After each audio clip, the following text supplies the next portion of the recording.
Hello everyone and welcome back to another Hearthstone deck spotlight. My name is Tommy Wave and here we have a Odd Pally list. Comes to us courtesy of Pokapnento over on Hearthstone. If you're watching on YouTube, the link to that deck will be in the description as always. Odd Pally, a deck that fell out of, was probably the leading deck right when Witchwood came out, but kind of fell out of favour as Even Pally and Call to Arms. It was kind of the better, came out as the better Paladin deck, but since the nerf to Call to Arms, Paladin has kind of been in an interesting spot, people trying a lot of different things, but Odd Pally still remains as one of the best aggro decks out there.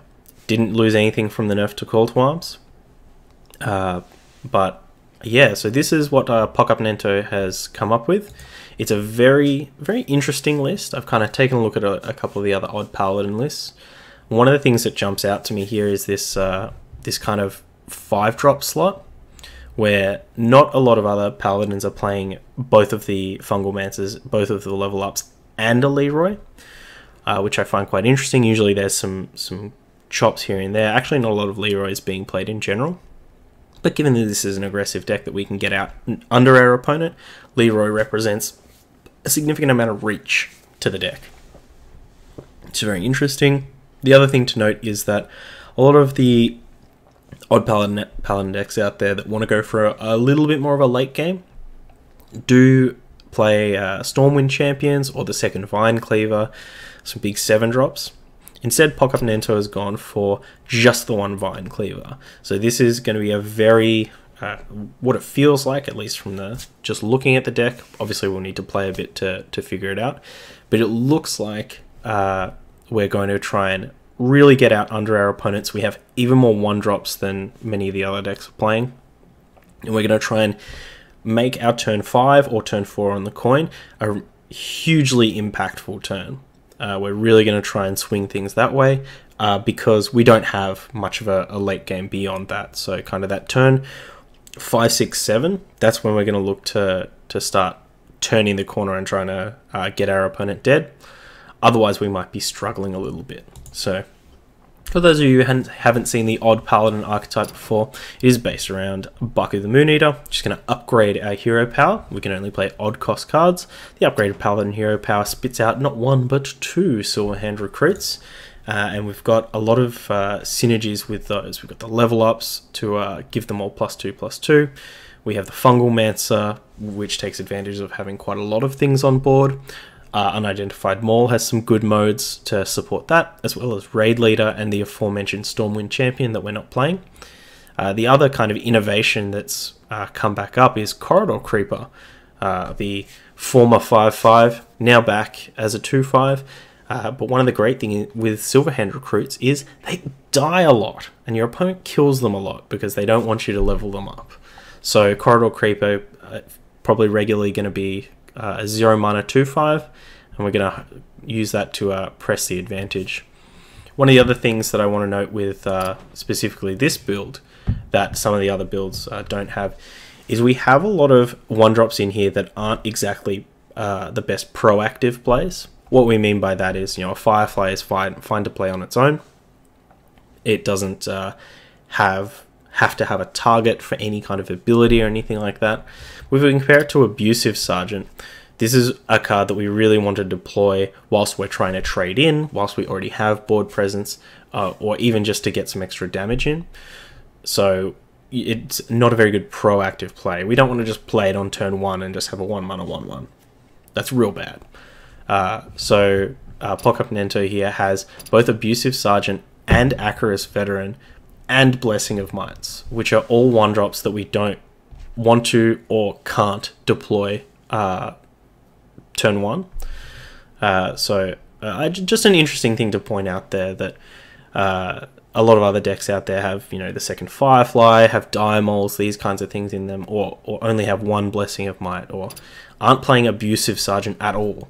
So it's going to be real interesting to see how this deck compares to the early game of some of those other builds. So we'll jump into some games.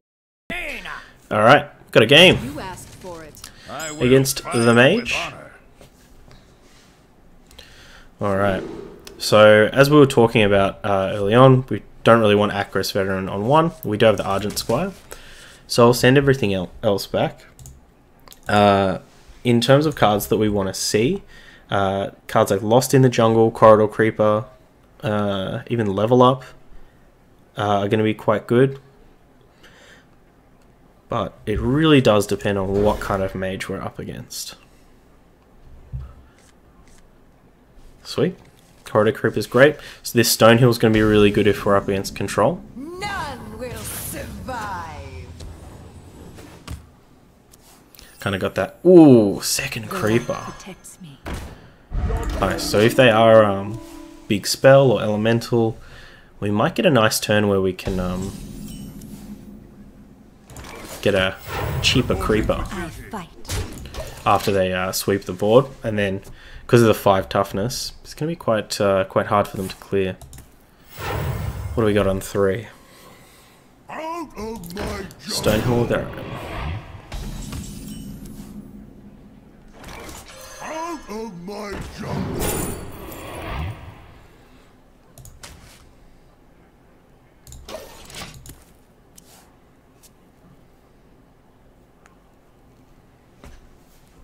This Stonehill defender is real good against us.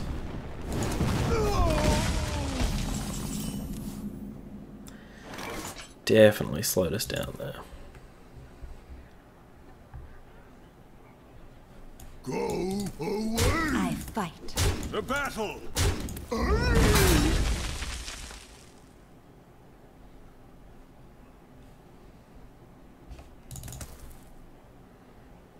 I think we'll just get some more boys out there and hope that this forces a weird response from our opponent, expecting the level up next turn. We won't commit our Fireflies to it. Also, if they do go for the... What? Jeez. Where's the level up? The question is... Are we greedy?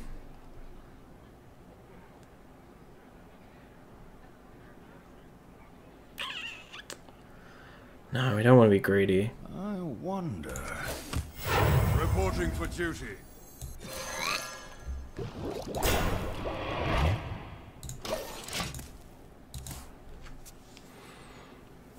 We should have traded this Ardent Squire in.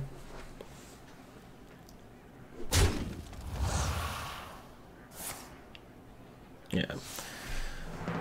So the greedy play there was using level up because it is going right into their Dragon's Fury turn. Reporting for duty.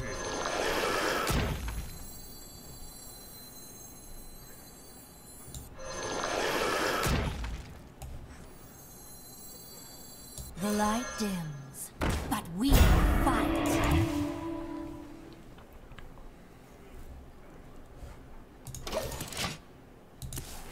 Maybe we should be deploying these Fireflies. It's tough to say. Yep. Reporting for duty. The light dims, but we fight.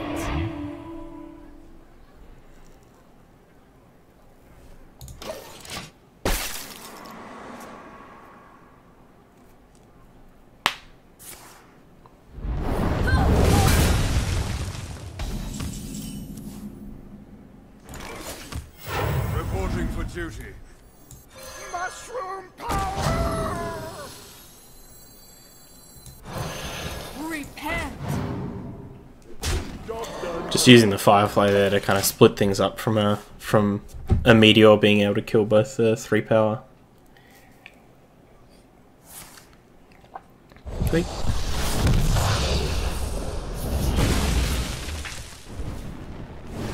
Possibly we should have put the Firefly 1 over though, because they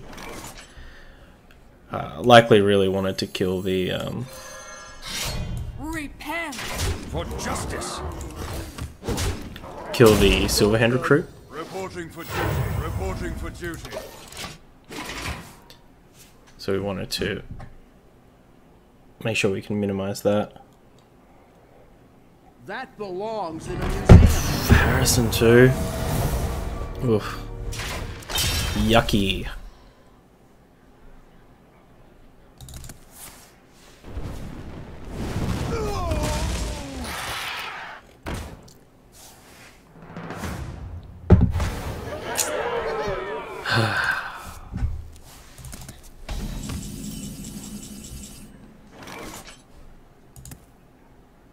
I mean, I think we just want to trade our level up for 9 damage.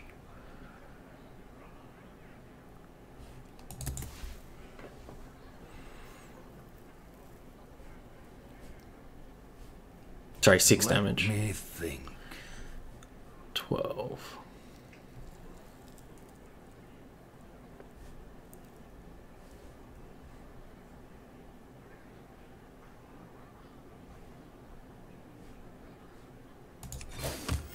Reporting for duty.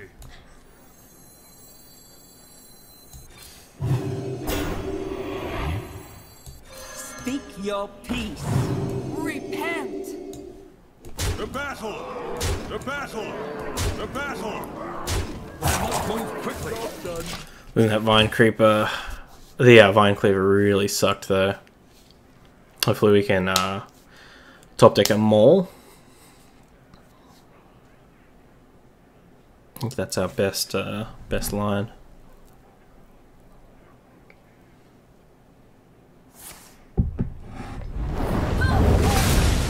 The end is coming! The end is coming.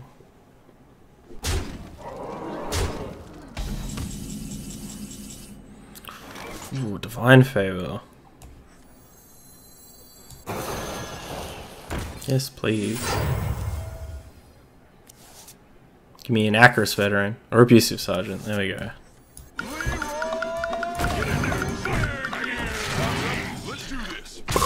Got him. That's really a really interesting game there. Things felt very behind. Our opponent was just sweeping our board over and over. They even got the Harrison off, but that a great way of showing off the power of Leroy as a reach tool, especially when combined with those abusive sergeants and stuff. I think we used our level up correctly. Probably got the most damage that we could possibly hope out of it. Your soul shall be mine. We've got a match up against Warlock. Warlock. With honor. So these two are definitely going back. The question is, with 2, 4, 6, 8, 10, with 11 1-drops in the deck, of which 2, 4, 6, 7 are better than this, are we better off hedging and keeping this, as it is, you know, better than Abusive Sergeant, I guess? Or do we be aggressive and try and hit our ideal 1-drops? And you know me, I'm always about trying to get the highest win rate cards in our hand. Yep. So it didn't make too much difference there, but we gotta make sure that we're always maximizing our opportunities. Well, welcome to the game, Baku.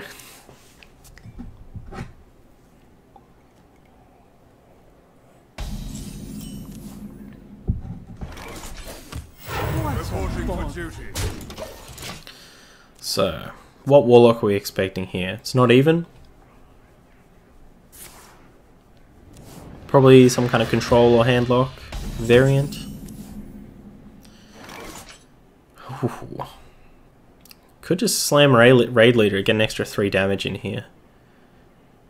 But if Defiles are around, it's not going to last for long. So let's go for the Stonehill.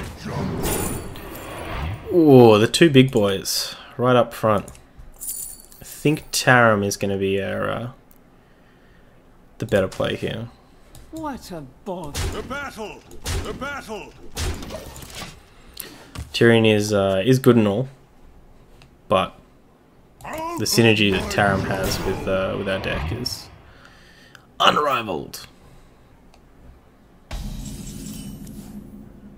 Ooh, what do we got?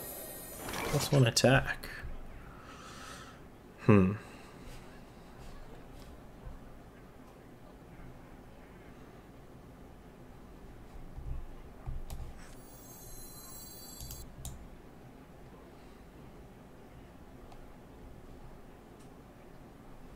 I wonder. Reporting for duty. For justice.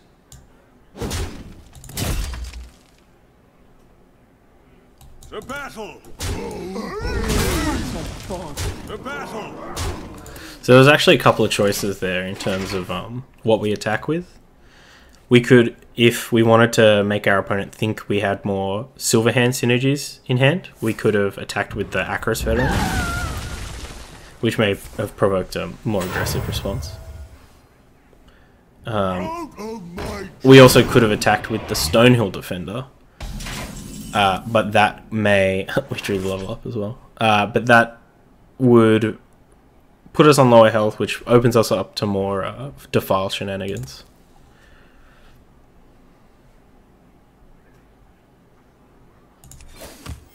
Reporting for duty.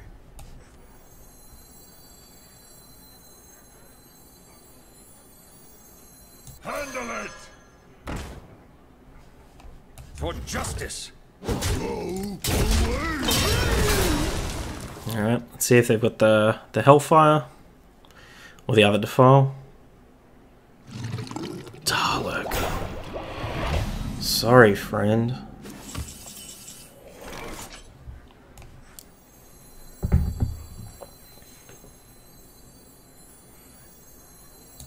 Ungoro belongs to the Titan. Go away! The battle! The battle! Hit it very hard.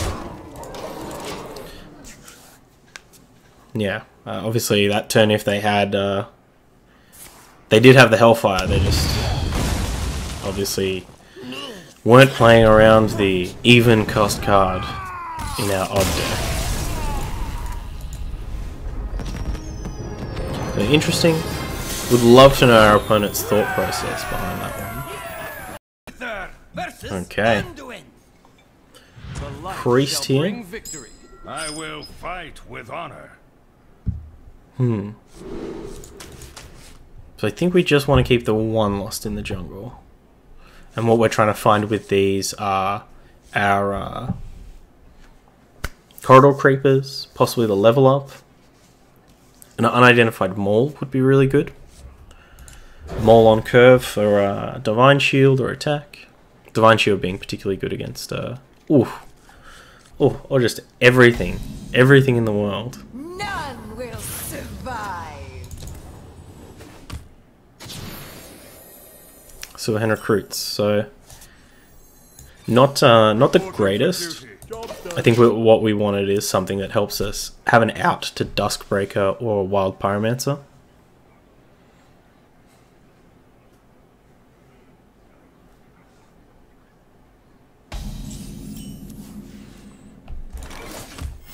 Reporting to battle!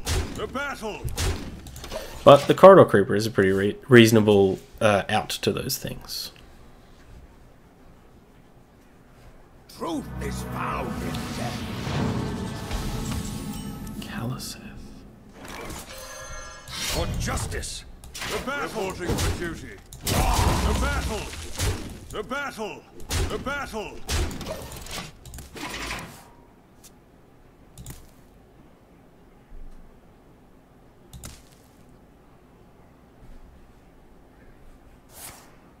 Calling Duskbreaker. Meddlesome Sweet. So now we get our free Corridor Creeper.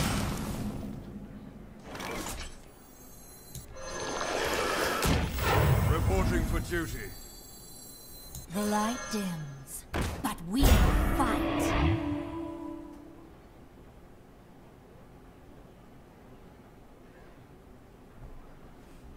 It's really tempting to play this Blessing of Might knowing that we're likely going to play Fungal Mancer next turn.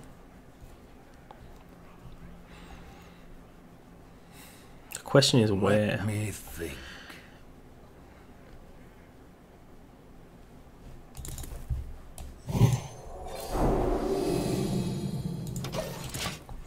See how this goes. I'm not 100% on it, but the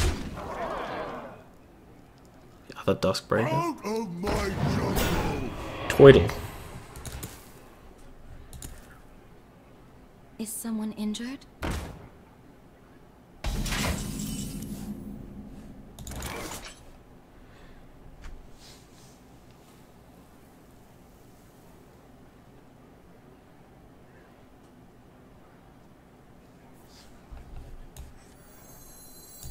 Mushroom power! For justice! Repent! The battle!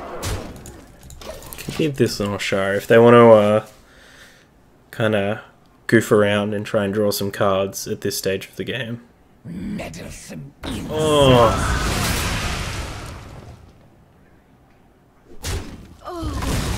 yeah. Reporting for duty. Yeah, that was a tough one.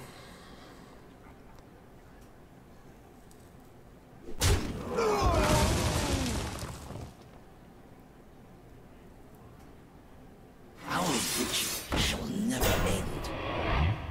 Our vigil shall never end. Gonna need that Vine Cleaver.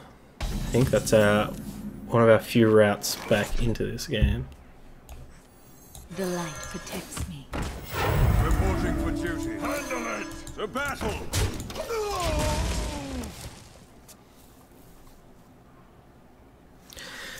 Oh, double Duskbreaker.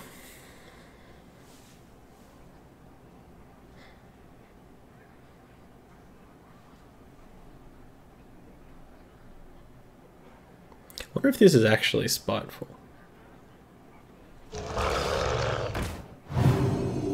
Let the pain speak to me.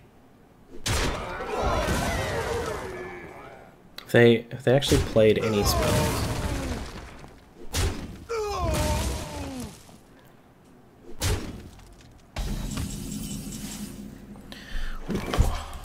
Out of my jungle!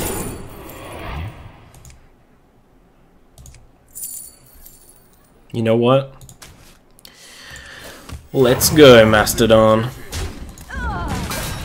My only hope. You and Baku, just some two huge beasts. Let's get them done. Hopefully it isn't spiteful, because mind control is really gonna suck.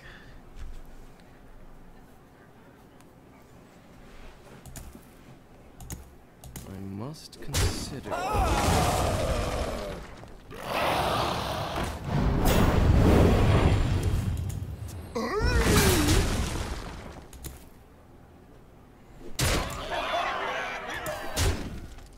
Yuck.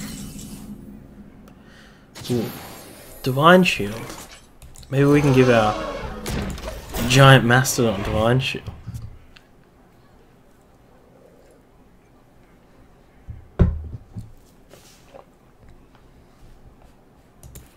Wonder if we could have played better around the second Duskbreaker.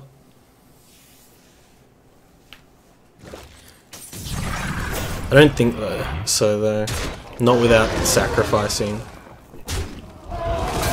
way too much in the form of tempo, which we really do need quite a lot of, as our opponent has value over time with Kaliseth. Their minions just being bigger.